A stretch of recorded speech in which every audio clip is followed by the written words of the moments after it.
बच्चों ये है रिवीजन सीरीज, जिसमें हम लोग नवोदय विद्यालय और सैनिक स्कूल के कंप्लीट सिलेबस का रिवीजन करने वाले हैं। एक लेक्चर में मैं एक चैप्टर रिवाइज आपका करवा दूंगा, सारे इंपॉर्टेंट क्वेश्चन उनकी मैं प्रैक्टिस आपको करवा दूंगा इसी लेक्चर में, यानी हर एक लेक्चर में एक एक चैप्टर की प्रैक्टिस हम लोग करते जाएंगे। और भी अधिक प्रैक्टिस आपको करना है बच्चों तो द्रोण स्कूल का ऐप आप डाउनलोड कर सकते हो। ये है हमारा द्रोण स्कूल का ऐप जो कि प्ले स्टोर पे अवेलेबल है। इसमें मॉक टेस्ट की सीरीज अवेलेबल है। तो जैसे ये सैनिक का मॉक टेस्ट का सीरीज है हिंदी और इंग्लिश मीडियम दोनों में, ये नवोदय विद्यालय का मॉक टेस्ट का सीरीज है 50 mock test series Navodaya Vidyalaya के लिए है, 25 मॉक टेस्ट सीरीज भी है हिंदी और इंग्लिश दोनों मीडियम में। इसमें कैसा आपको मॉक टेस्ट दिखेगा ये मैं दिखाता हूं। जैसे इस तरीके से आपकी रैंकिंग दिखेगी, जब आप मॉक टेस्ट दे लोगे तो इस तरीके की रैंकिंग आपकी दिखेगी, ताकि आप एनालाइज कर पाओ कि आपका स्कोर क्या आ रहा है, आपकी रैंकिंग क्या आ रही है, आपकी स्ट्रेंथ और आपकी वीकनेसेस दिखेंगी, ताकि आप अपनी वीकनेस पे काम करके अपने आप को और इंप्रूव कर पाओ और इस एग्जाम को क्लियर कर पाओ।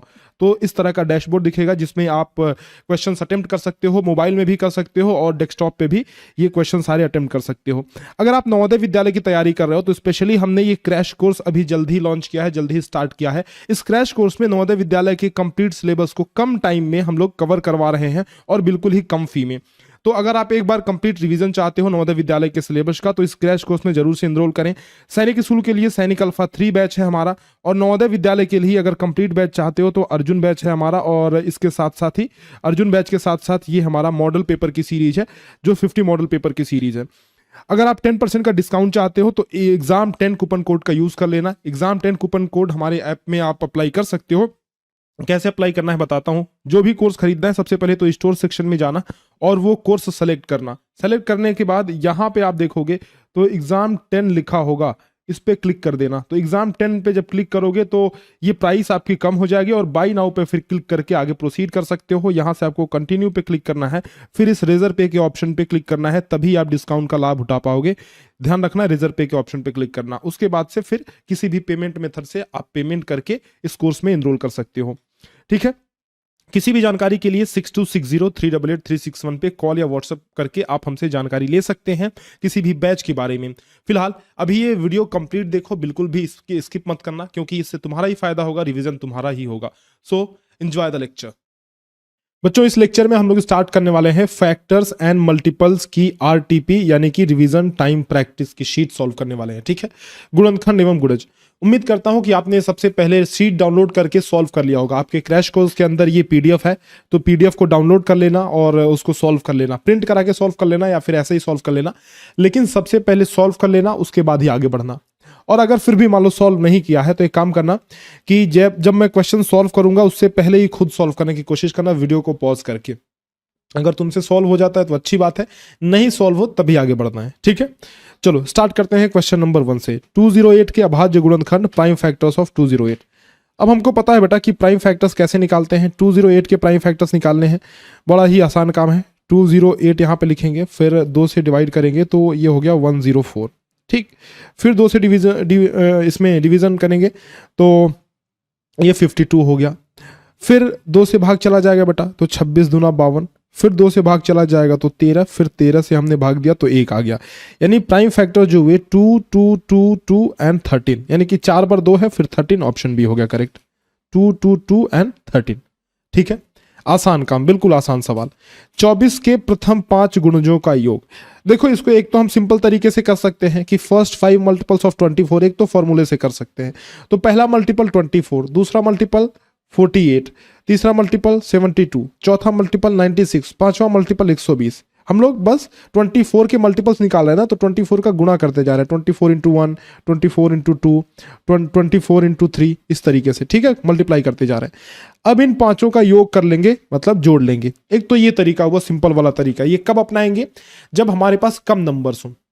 लेकिन जब ज्यादा नंबर्स होना बेटा तो हम लोग क्या करेंगे, एक फॉर्मूले का यूज करेंगे, वो फॉर्मूला भी बताऊंगा। लेकिन सबसे पहले इसको सॉल्व कर लो। देख लो 8 4 12 2 14, 14 6 क्या हो गया 20 हो गया, हासिल 2 हो गया, 4 2 6 और 2 8, 8 7 15 और 15 2 हो गया हमारा 17 और 9 कितना हो गया 23 और 2 1 3, 330 हमारा आंसर आ रहा है। तो एक मिनट, कहीं हमने जोड़ने में गलती कर दी बेटा। 8 4 12 2 14, 14 6, ये 20 हो गया, हासिल 2 हो गया। तो यहाँ पे 7 2 9 9 18, 18 2 20 और 4 2 6 26, यहाँ पे 6 आएगा। तो 360 हमारा आंसर आ गया। ठीक है, एक तो इस तरीके से कर सकते हो। दूसरा तरीका यह है कि आपसे ये कह रहा है कि 24 के प्रथम 5 गुणजों का योग, यानी कि इस तरह का फॉर्मूला मैं बताता हूं आपको, x के फर्स्ट n मल्टीपल्स का समीशन, फर्स्ट n मल्टीपल्स का अगर समीशन निकालने का आ जाए आपके पास क्वेश्चन, तो क्या करना है, x का मतलब कि किसका मल्टीपल पूछ रहा है, x मतलब क्या कि किसका मल्टीपल पूछ रहा है, n मल्टीपल कितने मल्टीपल पूछ रहा है, कितने गुणज पूछ रहा है। तो इसका फॉर्मूला है x इंटू n प्लस 1/2। ठीक है, x क्या है बेटा, किसका मल्टीपल पूछ रहा है, n क्या है, कितने मल्टीपल पूछ रहा है।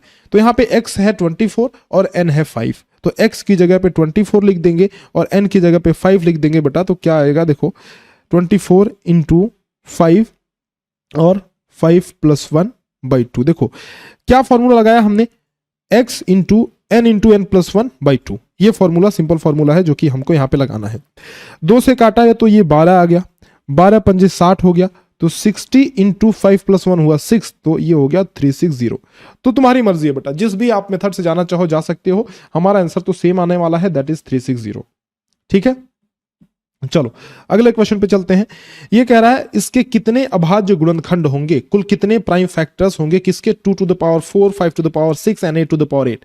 देखो जब भी ऐसे सवाल आ जाए ना, सवाल बड़ा आसान है लेकिन आपको थोड़ा सा दिमाग इसमें लगाना है, थोड़ी सी ट्रिक लगानी है। वो ट्रिक क्या है, देखो आपसे पूछ रहा है प्राइम फैक्टर्स यानी कि अभाज्य गुणनखंड, तो प्राइम फैक्टर्स पूछ रहा है, मतलब ये जो बेस है ना, जैसे 2 है, 5 है, 8 है, ये प्राइम होने चाहिए।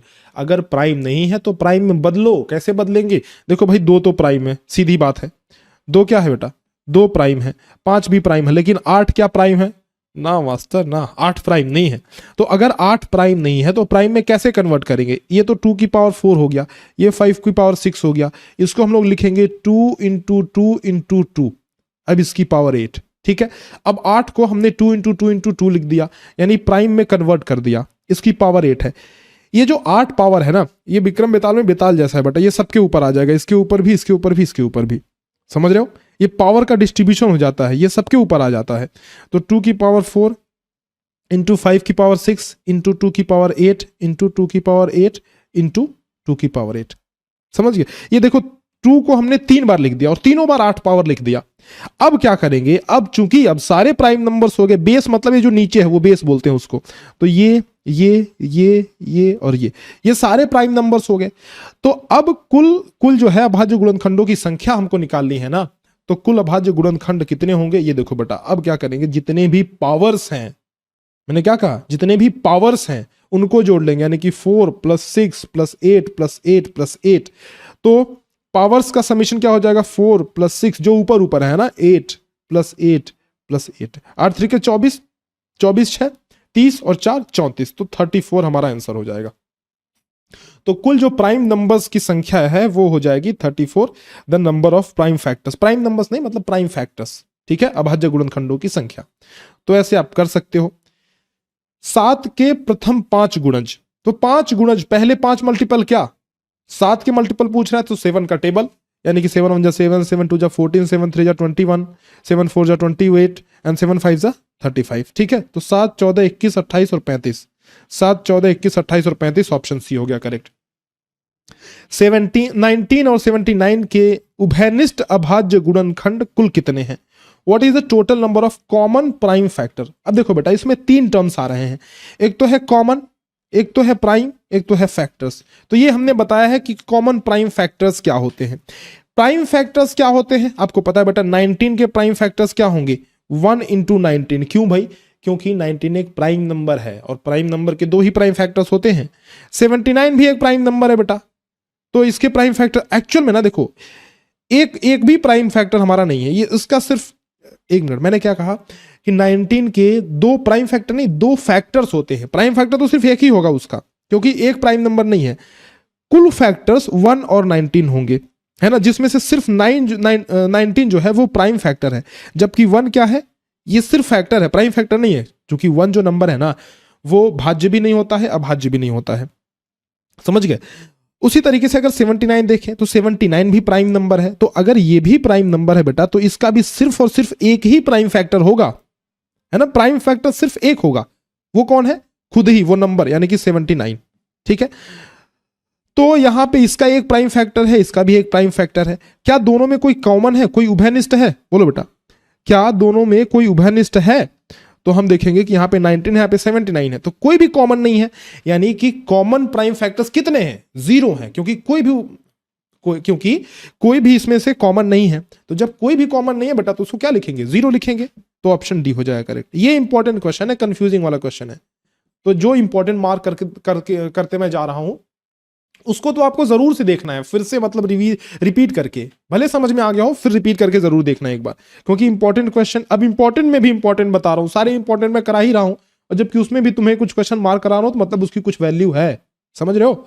ये देखो 98 के सभी गुणनखंड हैं, ऑल द फैक्टर्स ऑफ 98। तो सभी गुणनखंड मतलब क्या बेटा, कि जिन भी नंबर से 98 डिविजिबल है, तो 98 में किसका किसका भाग चला जाएगा? 1 का भाग चला जाएगा, 2 का भाग चला जाएगा, 9 8 17 मतलब 3 का भाग नहीं जाएगा, 4 का भाग जाएगा क्या बेटा? 4 एकम नहीं, 4 का भी भाग नहीं जाएगा, 4 दूना 8 18, 4 का भी भाग नहीं जाएगा, 5 और 6 का जाएगा, जब 3 का नहीं जाएगा तो 6 का भी नहीं जाएगा, है ना? 7 का जाएगा क्या? 7 का नहीं, हाँ 7 का चला जाएगा, एक मिनट, लेकिन यहाँ पे 4 का भी 4 का नहीं 4 का नहीं जाएगा, तो 7 का चला जाएगा, तो 1 2 7 हो गया बेटा।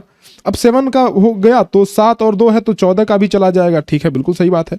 और अगर 14 का भाग गया तो फिर आगे 49 का भी भाग चला जाएगा, ठीक है, 14 सत्ते 98, 49 दूना 98, और फिर 98 का भाग चला जाएगा।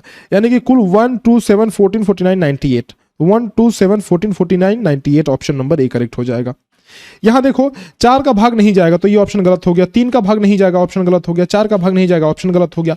तो एलिमिनेशन मेथड से भी हम ऑप्शन को एलिमिनेट कर सकते हैं। एलिमिनेशन मेथड क्या कहता है कि भाई जो ऑप्शन तुमको लग रहा है ना कि ये बिल्कुल भी नहीं हो सकते, उनको पहले हटा दो, पहले उनको घर से निकाल दो बेटा, बचे कौन उसमें सिलेक्शन करना है। तो हमने देखा कि भाई इसमें 3 से भाग तो जाएगा ही नहीं, तो ये तो पहले ही गलत हो गया। इसमें 4 का भी भाग नहीं जाएगा, तो ये भी गलत, ये भी गलत, तो बचा कौन? बचा यही। तो आप इस तरीके से ऑप्शन नंबर 1 पे टिक कर सकते हो। निम्न में से कौन सी संख्या संख्याओं 18 30 54 तथा 90 का एक उभयनिष्ठ गुणनखंड है? विच of the following number is a common factor of the number 18 30 54 and 90? आपसे कह रहा है कॉमन फैक्टर की बात कर रहा है ना, कॉमन फैक्टर यानी कि उभयनिष्ठ गुणनखंड की बात कर रहा है, इनके उभयनिष्ठ गुणनखंड की बात कर रहा है, कॉमन फैक्टर की बात कर रहा है, ठीक है। तो कॉमन फैक्टर कैसे निकालते हैं बताओ? उभयनिष्ठ गुणनखंड सबसे पहले तो फैक्टर जान लो, उसके बाद तो कॉमन फैक्टर जानोगे ना। प्राइम फैक्टर नहीं पूछ रहा है, फिर मैं कह रहा हूं फैक्टर की बात कर रहा है, दो चीजें अलग अलग हैं, प्राइम फैक्टर और फैक्टर अलग अलग है।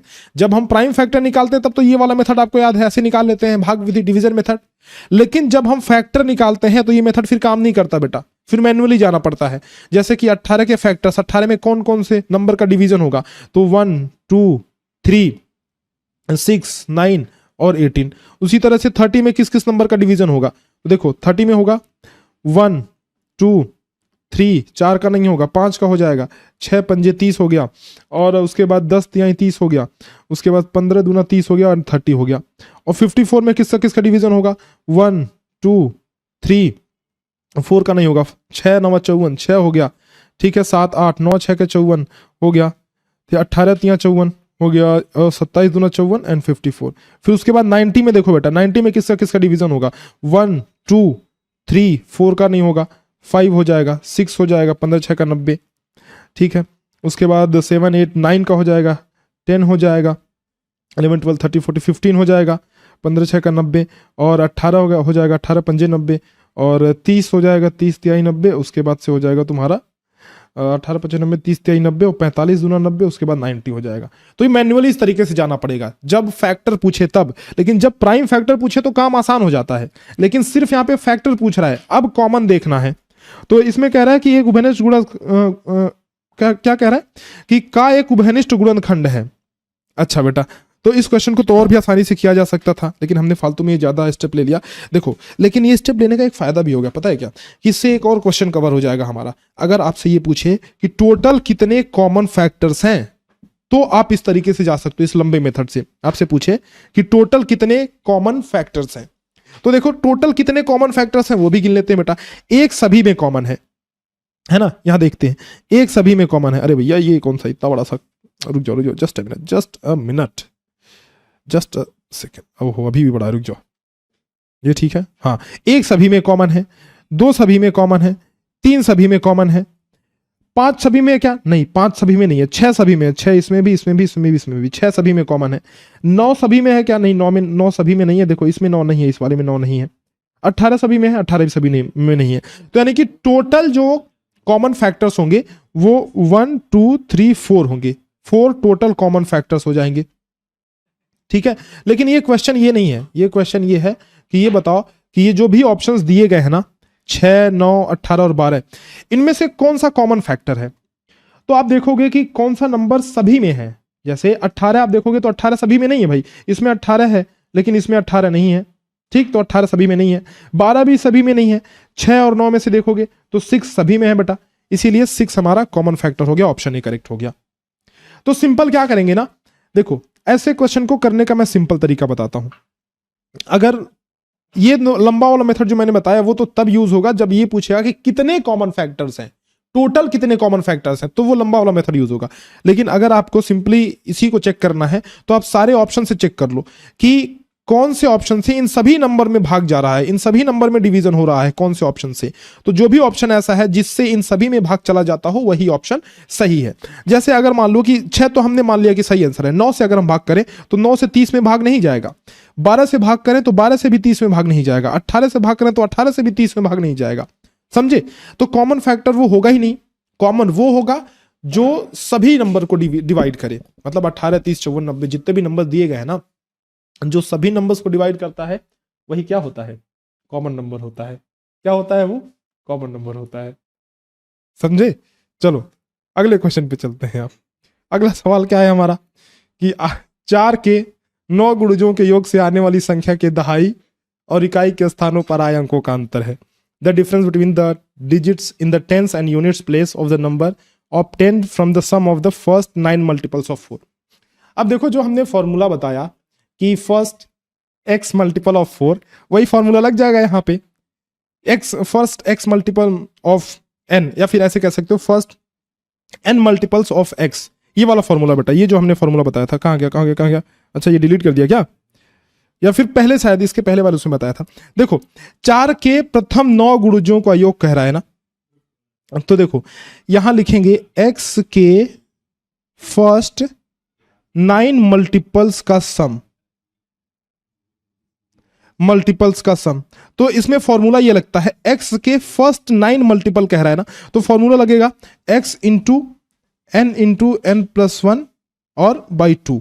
यहां पे x क्या है, x है जिसका मल्टीपल पूछ रहा है, और n क्या है, जितने मल्टीपल्स पूछ रहा है। तो 4 के मल्टीपल्स पूछ रहा है, 9 मल्टीपल पूछ रहा है, तो x हो गया 4 और n हो गया 9। ठीक, यहां देखो x की जगह पे 4 रखा और n की जगह पे 9, तो 9 इंटू 9 प्लस 1 एंड बाई 2। 2 से हमने काट दिया तो ये खत्म, टाटा बाय बाय, 2 दूना 4 हो गया, और ये हो गया बेटा 9 दूना 18 और 18 दहा में 180 आ गया।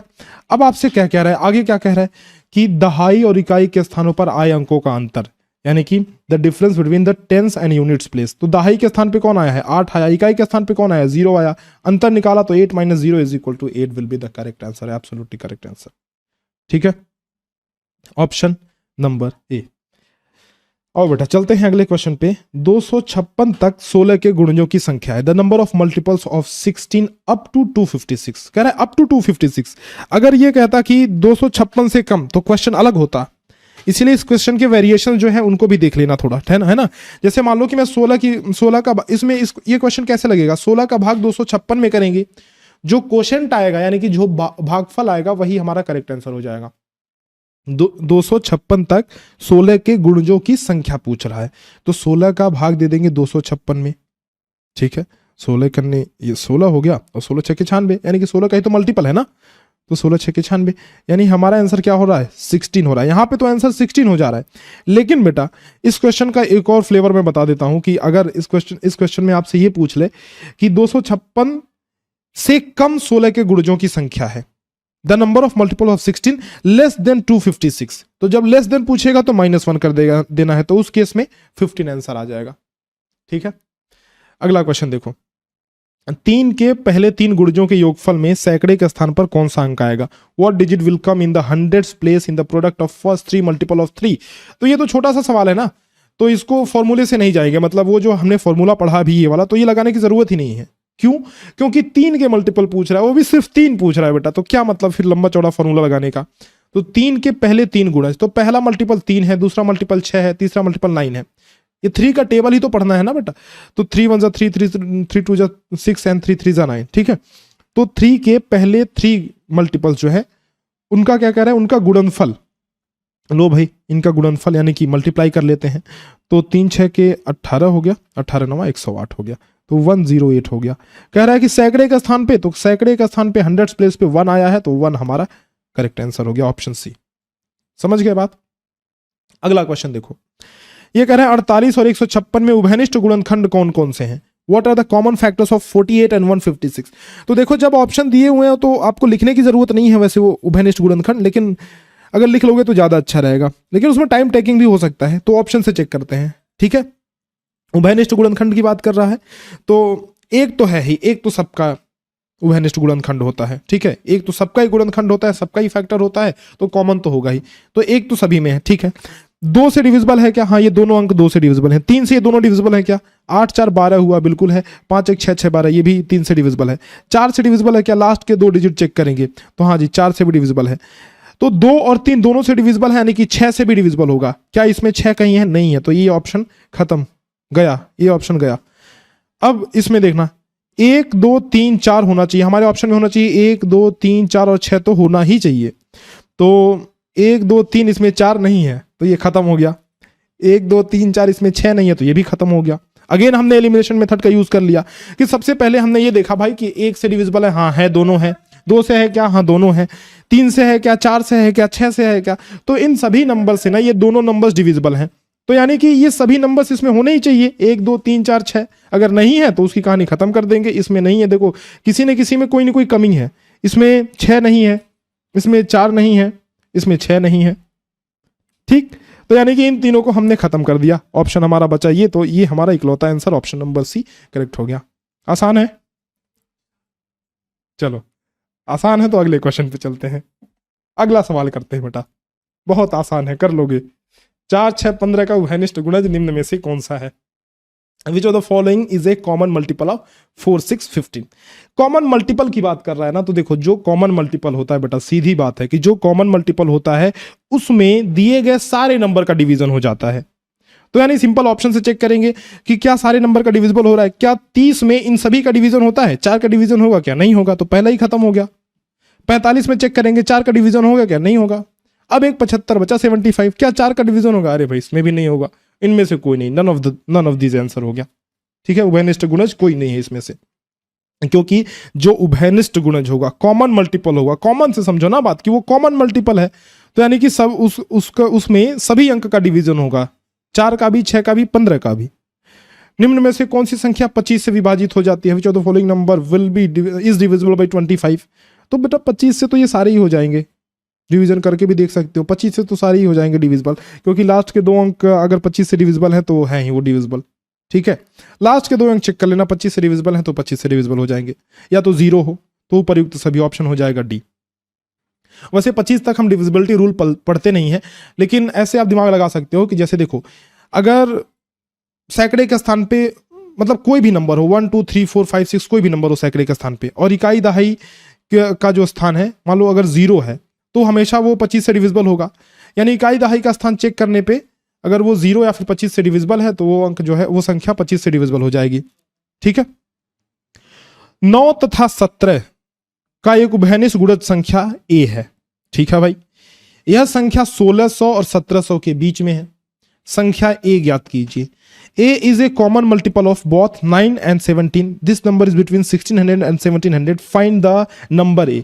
कह रहा है एक नंबर है जिसका नाम हमने दे दिया A, वो 9 और 17 दोनों का एक उभयनिष्ठ गुणज है, यानी कि कॉमन मल्टीपल है। फिर मैंने अभी बताया था आपको कि जो भी कॉमन मल्टीपल होगा वो दिए गए सारे नंबर से डिविजिबल होगा। और दूसरी कंडीशन इसने कह दी कि 1600 और 1700 के बीच में है, तो बेटा ये सारे ही नंबर 1600 और 1700 के बीच में है, तो दूसरे कंडीशन की कोई जरूरत ही नहीं है। वैसे भी किसी दूसरे कंडीशन से किसी भी ऑप्शन को आप हटा ही नहीं सकते हो, क्योंकि सारे ही नंबर 1600 और 1700 के बीच में है, तो कोई मतलब बनता भी नहीं है। वैसे भी 9 और 17 का एक उभयनिष्ठ गुणज संख्या है, तो अब आप ये देखोगे कि क्या वो नंबर 9 से भी डिविजिबल है और साथ साथ वो नंबर 17 से भी डिविजिबल है। 9 से डिविजिबिलिटी का रूल तो बहुत आसान है, चेक करोगे कि इनके अंकों का समेशन कितना हो रहा है, अंकों का योग कितना हो रहा है। 6 1 7 3 10 9 से डिविजिबल है? बिल्कुल ना। 6 1 7 3 10 18 9 से डिविजिबल है? हाँ 9 से डिविजिबल है, पर 17 से चेक करने की जरूरत है, तो अभी 17 से बाद में चेक करेंगे, पहले 9 से कर लेते हैं। इसमें देखो 6 1 7 7 14 और 9, ये भी डिविजिबल नहीं है 9 से, ये भी खत्म हो गया। देखो 9 से चेक करना आसान है, इसीलिए हम क्या करेंगे, सबसे पहले 9 से चेक करके किनारे करते जाएंगे एक एक ऑप्शन। ये देखो 6 1 7 7 14 और 4 18, यानी देखो 2 हट गए, 2 ऑप्शन खत्म हो गए, 2 ऑप्शन बचे हैं। अब 2 ही ऑप्शन को 17 से चेक करना है ना, वरना अभी देखो छोटी छोटी चीजों में तुम्हारा टाइम बचेगा। अगर तुम पहले ही ऑप्शन को 9 और 17 दोनों से चेक करते तो ज्यादा टाइम लगता, उससे बढ़िया भाई 9 से हमको पता है कि चेक करना कैसे करते हैं, तो 9 से चेक करके 2 ऑप्शन वैसे हटा दिए तो टाइम बच गया हमारा। अब 17 से 2 को चेक करना है तो 17 का भाग दे करके चेक कर लो, ठीक है। जैसे अगर मान लो इसी को 17 से चेक करते हैं, पहले वाले को 17 से चेक करते हैं, तो 17 का भाग देंगे 1683 में, ठीक है बेटा। तो 17 नवा 153 आ गया ये, और ये 5 1 153, ये बिल्कुल डिविजिबल है 17 से, तो पहला वाला डिविजिबल है। 9 और 17 दोनों से डिविजिबल है, तो ऑप्शन सही हो गया। अब जब 2 ऑप्शन है, एक ऑप्शन सही हो गया, मतलब 2 ही ऑप्शन के पीछे हम भाग रहे थे, 2 तो पहले ही चले गए थे, तो 2 ऑप्शन में से जब एक सही है तो फिर दूसरे को चेक करने की जरूरत ही नहीं है, खत्म ऑप्शन सी। तो इस तरीके से छोटी छोटी ट्रिक्स अपना करके ना तुम अपना टाइम बचा सकते हो, और टाइम बचाना बहुत ज़्यादा ज़रूरी है इस एग्जाम में। टाइम बहुत इंपॉर्टेंट है बेटा, अगर टाइम नहीं बचा पाए तो फिर गड़बड़ हो जाएगा। और छोटी छोटी जो ट्रिक्स है ना वो काम आती हैं टाइम बचाने में तुम्हारा। 2 घंटे का तो टाइम आपको मिलता है, और सैनिक का एग्जाम दे रहे हो तो 2.5 घंटे का टाइम, उसमें भी पूरा हो, मतलब एग्जाम का प्रेशर अलग से। देखो जब आप मॉक टेस्ट वगैरह दे रहे हो ना, तो अगर मान के चलो कि आप कोई चीज़ 2 घंटे में सॉल्व कर पा रहे हो, तो एग्जाम में वही चीज़ 2 घंटे 20 मिनट में नहीं कर पाओगे, क्योंकि एग्जाम का प्रेशर अलग रहता है ना। तो मॉक टेस्ट में ज़्यादा से ज़्यादा प्रैक्टिस करो और टाइम को कम करने की कोशिश करो। जितने भी आप मॉक टेस्ट दे रहे हो ऐप के अंदर, उसमें टाइम को कम करने की कोशिश करो बेटा, जितना कम टाइम में सॉल्व कर पाओ उतने कम टाइम में सॉल्व करो, ठीक है। सैनिक स्कूल और नवोदय का दोनों मॉक टेस्ट है, तो दोनों को जरूर से दे लेना, मॉक टेस्ट बहुत ज़्यादा जरूरी है। वह छोटी से छोटी संख्या जिसका अभाज्य गुणनखंड 7 12 और 25 है, स्मॉलेस्ट नंबर जिसके अभाज्य गुणनखंड 7 12 और 25 है। तो स्मॉलेस्ट नंबर निकालने के लिए हम हमेशा एलसीएम निकालते हैं, तो एलसीएम इनका निकालो बेटा, 7 12 एंड 25 का एलसीएम निकाल लो। तो 7 12 25 का एलसीएम निकालोगे तो देखो, अगर हम 25 की बात करें तो 5 × 5 होता है, तो डायरेक्ट भी हम मल्टीप्लाई कर सकते हैं, क्योंकि 7 तो एक प्राइम नंबर है, और 25 में ऐसे नंबर्स का मतलब गुणा हुआ है जो कि 12 में नहीं है। खैर इतना कॉम्प्लेक्स समझने की जरूरत नहीं है, सीधा सीधा मैं बताता हूँ कि सबसे पहले 2 का भाग दो, तो 7 2 6 के 12 25, फिर 3 का भाग दो। वैसे ये लंबा चौड़ा हो जाएगा, लेकिन ठीक है, ये रास्ता ज़्यादा सही है। तो 2 3 6 25।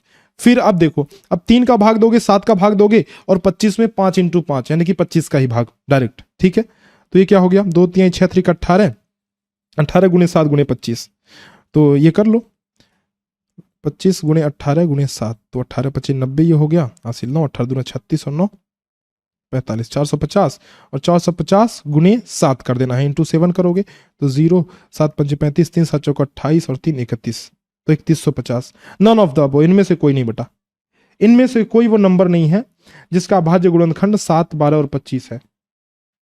1 मिनट, हाँ ठीक तो है, तो इनमें से कोई भी वो संख्या नहीं है। क्वेश्चन नंबर 16 देख लो, निम्न में से कौन सा सही अभाज्य गुणनखंड नहीं है। देखो बेटा क्या कह रहा है, कौन सा सही अभाज्य गुणनखंड नहीं है, तो सिंपल इसमें देख लो ना, 2 दूनी 4 दूनी 8 दूनी 16 दूना 32, ये तो है, सीधे सीधी बात दिख रही है कि इनका गुणनफल जो है वो 32 आ रहा है। 2 दूना 4 3 12 3 36, ये भी सही है। ये है क्या, 2 3 6 6 78, ये भी सही है। तो ये जब 3 सही है तो एक ही गलत होगा, डी ऑप्शन। देख भी लो, 2 दूनी 4 दूनी 8 3 24 3 72 होता है, जबकि 108 दिया है। तो ये तो आसान क्वेश्चन है, लेकिन ऐसे आसान क्वेश्चन भी आ जाते हैं, तो इसीलिए ये सारे इंपॉर्टेंट क्वेश्चन है बेटा जो भी करा रहा हूँ। मतलब जितने भी क्वेश्चंस मैं करा रहा हूँ, तुमने देखा होगा कोई भी क्वेश्चन टाइप रिपीट नहीं है, यानी कि इसमें हर एक टाइप के क्वेश्चन में कवर करने की कोशिश कर रहा हूँ, यूनिक टाइप के क्वेश्चन जो आपके एग्जाम में आते हैं। तो रिपीटेड क्वेश्चन कोई भी नहीं है, हर एक क्वेश्चन में तुम्हें डिफरेंट पर्सपेक्टिव मिलेगा, डिफरेंट मतलब मेथड मिलेगा सॉल्व करने का, वो डिफरेंट टाइप का क्वेश्चन है, ठीक है। तो इससे इसीलिए एक कॉम्प्रिहेंसिव रिवीजन तुम्हारा हो जा रहा है, सारे क्वेश्चन सारे टाइप के क्वेश्चन कवर भी हो जाएंगे और रिवीजन मतलब जल्दी भी हो जाएगा। 17 क्वेश्चन देखो, एक संख्या जो 40 से कम है, 3 की गुणज है तथा कुल 4 अभाज्य गुणनखंड है, वो संख्या होगी। A number is less than 40 is a multiple of 3 and has a total of 4 prime factors. देखो 40 से कम है तो बेटा सारे ही नंबर 40 से कम है, तो इसमें तो कोई बड़ी बात है नहीं। 3 की गुणज है यानी उस नंबर में 3 का भाग हो जाएगा, तो 8 2 10, इसमें 3 का भाग नहीं होगा। 8 1 9 इसमें हो जाएगा, 3 6 9 इसमें भी हो जाएगा, इसमें भी हो जाएगा, यानी ये एक नंबर तो पहले ही चला गया। 4 अभाज्य गुणनखंड हैं, तो 39 को आप लिखोगे तो कैसे लिखोगे, 3 इंटू 13, 13 39। 36 को लिखोगे तो कैसे लिखोगे, 2 दूना 4 तिहाई 12 तिहाई 36। 18 को लिखोगे तो कैसे लिखोगे, 2 तिहाई 6 3 के 18। तो 4 अभाज्य गुणनखंड देखो, इसमें 2 ही हैं, इसमें 3 है, इसी में 4 अभाज्य गुणनखंड हैं, तो हमारा आंसर ऑप्शन बी हो जाएगा। इस तरीके से चेक कर लेंगे, ठीक है।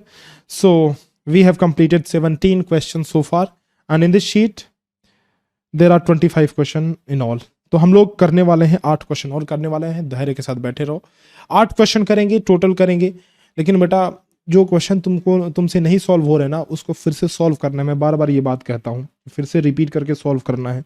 अगर सॉल्व नहीं करोगे तो फिर कोई मतलब है नहीं ये सॉल्यूशन देखने का। निम्न में से कौन सी संख्या 63 का गुणनखंड नहीं है? विच of the following number is not a factor of 63? तो वो संख्या जिससे 63 में भाग नहीं जाएगा वो गुणनखंड नहीं है।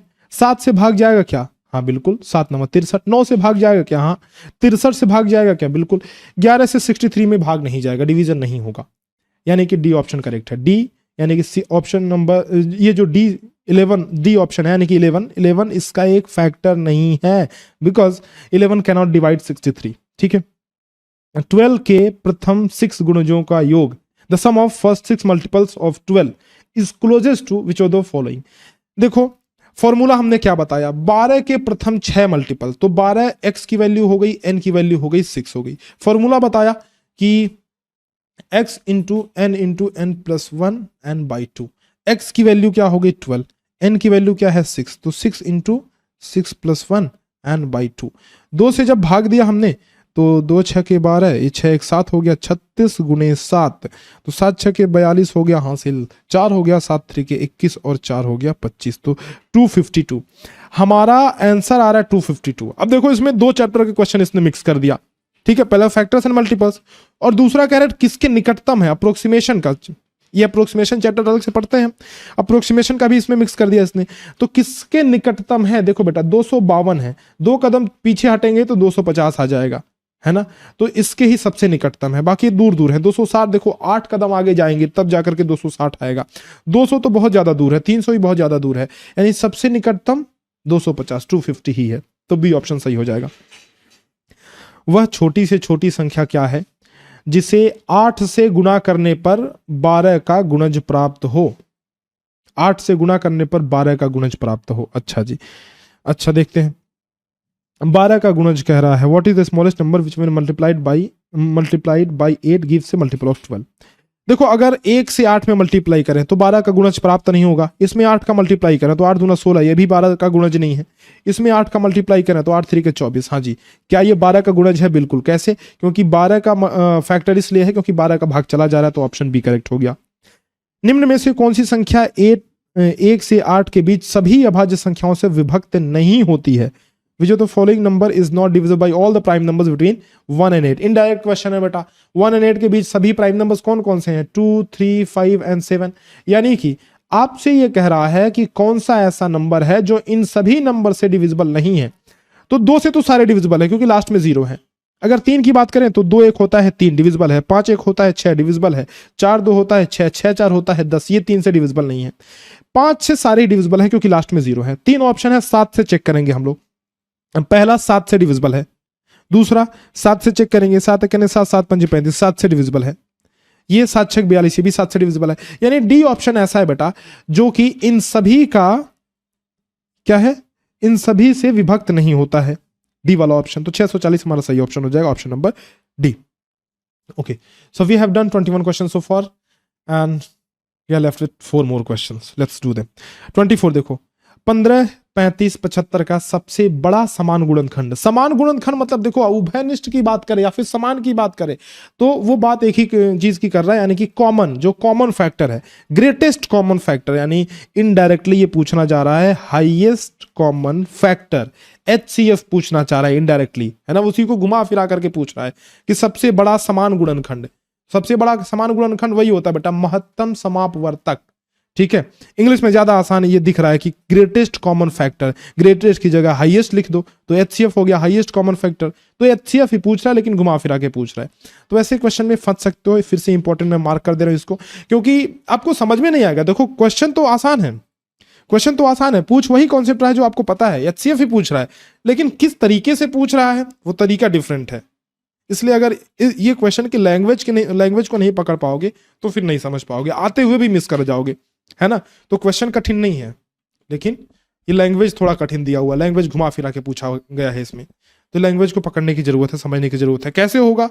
ये प्रैक्टिस से ही होगा बेटा। जितने ज्यादा क्वेश्चंस की प्रैक्टिस करोगे उतने ही ज्यादा तुमको समझ में आएगा, उतना ही ज्यादा अंडरस्टैंडिंग बिल्डअप होती जाएगी तुम्हारी। तो इसलिए 50 मॉक टेस्ट की सीरीज भी है और 50 मॉडल पेपर की सीरीज भी है। 4000 क्वेश्चन, देखो 50 मॉडल पेपर की सीरीज में आपको 4000 क्वेश्चन की प्रैक्टिस हो जाएगी, मॉक टेस्ट में ही 4000 question, 8,000 question more than enough है बेटा, बहुत ज्यादा है। तो इन 8000 क्वेश्चन की प्रैक्टिस जरूर से कर लेना, मॉक टेस्ट और मॉडल पेपर्स की, द्रोण स्कूल के ऐप में दोनों ही है। 23 देखो, पानी की 2 केनों में क्रमशः 24-30 लीटर पानी भरा है। बड़े से बड़े बर्तन का माप क्या होगा जो दोनों केनों के पानी को पूरा पूरा माप सके? 2 cans of water are filled with 24 and 30 liters of water respectively. What will be the size of the biggest vessel which can measure the water of both the cans exactly?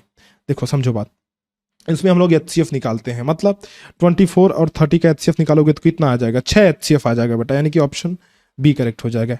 HCF क्यों निकालते हैं? HCF बेटा deep नहीं जाएंगे, concept फिर समझने में बहुत टाइम लगेगा। बात बस इतनी समझो कि जब भी इस तरह का क्वेश्चन आए, जैसे कि उसमें जैसे कुछ चॉकलेट्स हैं और कुछ बॉल्स हैं, दोनों को समान संख्या में बांटना है ना, तो ज्यादा से ज्यादा बड़े ज्यादा से ज्यादा स्टूडेंट्स कितने हो सकते हैं, ज्यादा से ज्यादा की बात करें। इसमें भी देखो क्या पूछ रहा है कि बड़े से बड़ा बर्तन, ज्यादा से ज्यादा कभी पूछे, बड़ा से बड़ा पूछे, अधिक से अधिक पूछे तो आपको एचसीएफ निकालना है, और कम से कम पूछे तो आपको एलसीएम निकालना है। ठीक है, तो एक ये वर्ड पकड़ने की कोशिश करो कि बड़ा से बड़ा है तो एचसीएफ निकालना है और कम से कम पूछे तो एलसीएम निकालना है। 24 देखो, 64 के अभाज्य गुणनखंड, बेटा ये तो हम बहुत शुरू से बेसिक से पढ़ते आए हैं, है ना, इससे तो हमारा जन्मों जन्म का रिश्ता है। 2 से काटा तो 32 आ गया, 2 से काटा तो ये 16 आ गया, 2 से काटा तो 8 आ गया, 2 से काटा तो 4 आ गया, 2 से काटा तो 2 आ गया, 2 से काटा तो 1 आ गया। तो 2 दूनी 4 दूनी 8 दूना 16 दूना 32 दूना 64, ऑप्शन नंबर कौन सा हो गया? ए ऑप्शन ही, पहला ही ऑप्शन हमारा सही ऑप्शन हो गया। 2 दूनी 4 दूनी 8 दूना 16 दूना 32 दूना 64। ठीक है, दी लास्ट क्वेश्चन 25th क्वेश्चन देखो, ये अंतिम क्वेश्चन है, चलो बड़ी शिद्दत से इसको भी कर लो। 3 तथा 8 के उभयनिष्ठ गुणज जो 18 से कम है की संख्या है। The number of common multiples of 3 and 8 which are less than 100। Less than 100 कह रहा है। देखो ये 2 क्वेश्चन ना कंफ्यूजिंग वाले हो सकते हैं। एक तो आपसे कहता है कि लेस देन 100, एक तो आपसे कहता है कि 100 तक, अप टू द 100। इन दोनों में ना बस एक बात का फर्क है, जिसमें लेस देन कहता है उसमें एक माइनस करना पड़ता है, अगर 100 तक वो पहुंच जा रहा है तो, और नहीं पहुंच रहा है तो फिर कोई दिक्कत नहीं है। और जिसमें अप टू द 100 कहता है उसमें माइनस नहीं करना होता है। तो 3 तथा 8 के उभयनिष्ठ गुणज जो 100 से कम है, इसमें आसान है, इसमें माइनस नहीं करना है, क्योंकि 100 तक ये पहुंचेगा ही नहीं। मतलब इसमें मैं समझाता हूं क्या कहना चाह रहा हूं। इसमें रिमाइंडर बच जाएगा, जिसमें रिमाइंडर नहीं बचता है उसमें हमको माइनस करना होता है। एक क्वेश्चन एग्जाम्पल लेकर कभी दिखा दे रहा हूं, देखो 3 तथा 8 के उभयनिष्ठ गुणज जो 100 से कम है। तो पहले उभयनिष्ठ गुणज की बात कर रहा है, तो 3 और 8 का एलसीएम निकाल लो, तो 3 और 8 का एलसीएम 24 आ जाएगा, है ना। 24 का 100 में भाग दोगे तो 24 चौका आया 96, और रिमाइंडर बच गया 4। तो हमारा यहां पे आंसर हो गया 4, क्योंकि रिमाइंडर बच रहा है, इसलिए इसमें नहीं घटाएंगे। लेकिन घटाएंगे किसमें? जिसमें रिमाइंडर नहीं बचता हो। जैसे कि मान लो कि मैं तुमसे ये पूछ दूं बेटा कि 120, 100 की जगह 120 रख दूं, कि 3 तथा 8 के कॉमन फैक्टर्स, कॉमन मल्टीपल्स जो 120 से कम हो। अब देखो 3 और 8 का एलसीएम निकाला तो कितना आया? 24 आया। जब 24 का 120 में भाग देंगे तो 24 पंजे 120 हो गया, यानी कि ये खत्म हो गया, इसमें रिमाइंडर तो कुछ नहीं बचा। अब ये हमारा 5 आंसर होगा क्या? नहीं, 5 में से 1 माइनस करेंगे, 5 - 1 4 आंसर होगा। तो ये इसमें भी 2 केस बन रहे हैं ना, जिसमें रिमाइंडर बचा उसमें कुछ सोचने की जरूरत नहीं है, लेकिन जिसमें रिमाइंडर नहीं बचा उसमें से 1 माइनस करना है। इसका लॉजिक भी समझा दे रहा हूं, समझो क्यों।